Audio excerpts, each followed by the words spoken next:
Alors voici le GPS TomTom Rider 400 avec une finition aluminium sur les côtés.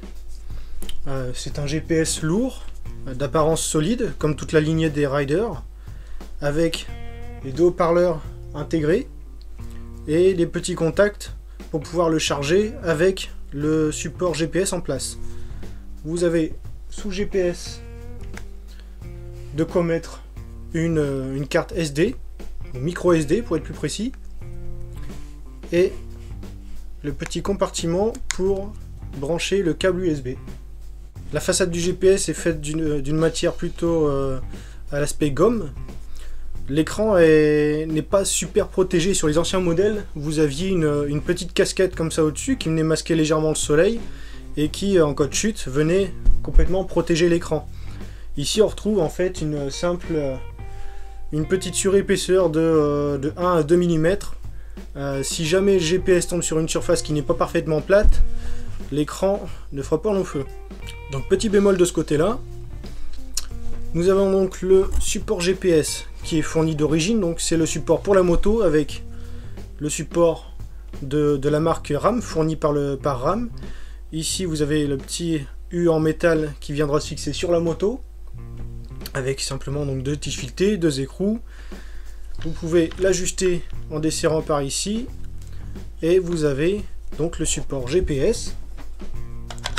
Vous venez le clipser hop, comme ça, et donc vous avez ce système anti-vol qui est fourni d'origine ici, qui en fait, alors pour débrancher, pour retirer le GPS de la moto, il suffit d'appuyer ici et le GPS sort. Avec l'antivol, si je viens verrouiller, hop, ici en fait ce qui se passe c'est que vous avez une petite patte là comme ça qui est venue se mettre juste en dessous. Vous ne pouvez plus appuyer pour le déclipser en fait. Le GPS est verrouillé sur son support. Par contre, vous pouvez toujours le dévisser d'ici. Alors ça justement, c'est ce qu'on va retrouver dans le pack optionnel. Vous avez un antivol, donc simplement à venir visser à la place de ce que je viens d'enlever. Voilà, là c'est solide. Et vous avez donc ces clés là. Vous tournez et voilà. Ce qui se passe c'est que vous pouvez tourner dans tous les sens que vous voulez.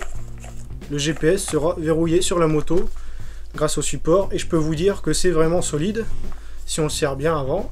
C'est une construction en métal et vous ne pourrez jamais enlever sans casser quelque chose. Donc à noter que vous pouvez charger le GPS même lorsqu'il est en place sur son support et donc sur la moto, puisque vous avez, donc il y avait 2 petits contacts en métal sous le GPS et sur ce support. Les 2 petits contacts qu'on voit là, on les retrouve aussi ici. Donc même lorsque le GPS est en place, vous venez ensuite brancher ce câble. Donc c'est un fusible que vous retrouvez à l'intérieur pour éviter les surtensions. Et vous branchez ces 2 fils, le noir, le rouge, sur votre batterie à l'aide de petites cosses, ou simplement vous venez le souder sur votre moto en prenant par exemple sur la veilleuse, admettons, histoire que le courant ne passe que si les phares sont allumés. Et donc la moto en route. Et dans le pack optionnel, vous avez ce support voiture avec, on retrouve aussi les 2 petits contacts en métal. Ça se place donc de la même manière dans l'autre sens. Hop. Et vous avez un petit port USB pour pouvoir le charger également en roulant. Donc ici vous le mettez sur le pare-brise et vous tournez d'un quart de tour. A noter que vous avez ce petit chargeur double USB, histoire de pouvoir le recharger efficacement, plus rapidement, sur une simple prise allume-cigare si vous n'avez pas de port USB sur la moto. Enfin, vous avez cette sacoche, cette housse de transport en fait, avec une finition en tissu au dos, avec un aspect jean, et relativement rigide de face. Vous venez y mettre l'écran, ce côté-ci.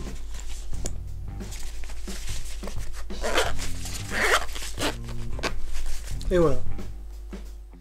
Voilà, donc on se retrouve sur la moto J'ai mis deux GPS, le TomTom Rider 400 et mon TomTom Urban Rider que j'ai depuis plusieurs années déjà. Les deux sont fixés à l'aide du petit U en métal, deux écrous simplement. Donc c'est une fixation avec les produits de la marque RAM, c'est très solide, éprouvé. Une fois que c'est fixé, ça ne bouge plus. Simplement sur celui-ci, alors je mets volontairement mes gants après pour faire les tests sur l'écran, à se mettre en situation. Sur le TomTom 400, on a un jeu persistant comme ça, c'est pas énorme, qui est en fait dû au mécanisme qui permet de le basculer en mode portrait. Donc c'est valable dans les deux sens. On va le voir ensuite une fois le GPS allumé. Donc ce petit jeu persistant fait pas très qualitatif comme ça, mais ça se ressent pas spécialement en roulant. Même quasiment imperceptible, donc c'est pas si problématique que ça. Pour enlever les GPS, l'idéal c'est à deux mains. On appuie derrière, ici en fait. On appuie là-dessus. Pour le remettre, il n'y a pas besoin d'appuyer, en tout cas sur celui-ci. Ça se met facilement. Sur le Rider 400, même chose.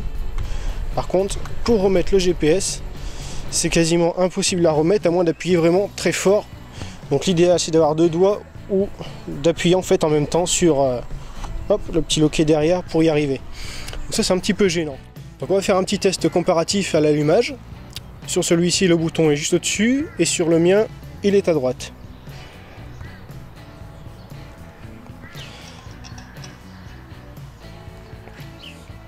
Voilà, donc sur le Urban Rider c'est déjà prêt. Sur ce côté-là, c'est un GPS qui est vraiment rapide. Un petit peu moins ensuite lors d'un calcul d'itinéraire, on va faire le test aussi. Mais le TomTom Rider 400 est vraiment très long à l'allumage.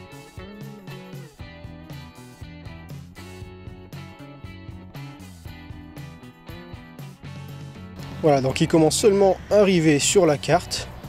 Et là, je pense qu'il est opérationnel. Alors ensuite au niveau des écrans, on a ici un format 4/3 et un format 16/9. On voit nettement la différence, on gagne en espace ici, surtout en fait en largeur. Par contre la définition de l'écran, la densité de pixels est quasiment identique sur les deux. Il y a pourtant plusieurs années qui les séparent et même une génération entre deux. De loin ça ne se remarque pas spécialement. Donc une définition de 480 par 272 pixels. Écran de 10,9 cm. Autrement dit 4,3 pouces. C'est un écran de type capacitif, tel qu'on retrouverait sur des iPhones, Samsung Galaxy, etc. Donc ça permet de zoomer, de dézoomer à l'aide de deux doigts, par exemple. Vraiment de pouvoir naviguer de façon assez fluide. Donc c'est un écran qui est très lumineux. Je pensais vraiment que les reflets allaient me gêner en roulant, mais il s'avère que celui-ci présente des reflets un peu moins marqués, mais il y a un voile blanc sur l'image et en réalité sur la route on voit beaucoup mieux le TomTom Rider 400. Donc bon point pour celui-ci. Pour en venir un petit peu sur le mode portrait, je vais basculer.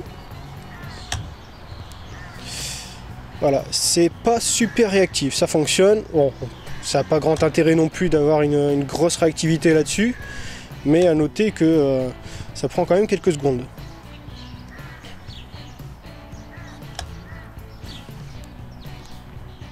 Et donc quand vous allez vouloir planifier un parcours, vous avez le choix. Soit vous cliquez sur rechercher et par défaut vous allez avoir le parcours le plus rapide.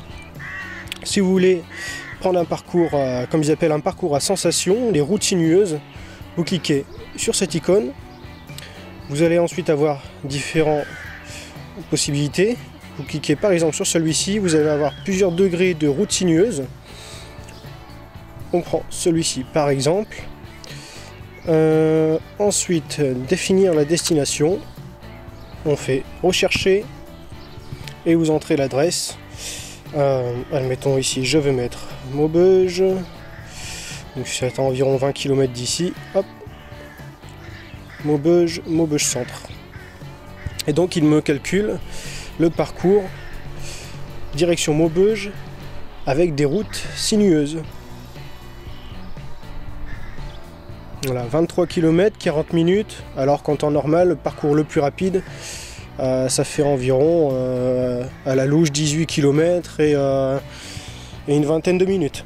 Pour l'avoir testé, c'est vraiment agréable de pouvoir vraiment se dire qu'on peut aller quelque part sans se taper les grandes routes, les bouchons, etc. On passe vraiment par des petits villages. Alors plus vous allez loin dans le degré de routes sinueuses, plus vous allez vraiment passer par des routes non revêtues. Il faut avoir la moto qui soit adaptée, mais c'est vraiment super agréable. Voilà, donc vous allez pouvoir trouver plus d'informations sur ce test en cliquant sur le lien qui se trouve dans la description. Vous retrouverez donc l'article sur le site danstoncasque.com et je vous dis à bientôt pour un prochain test. Salut!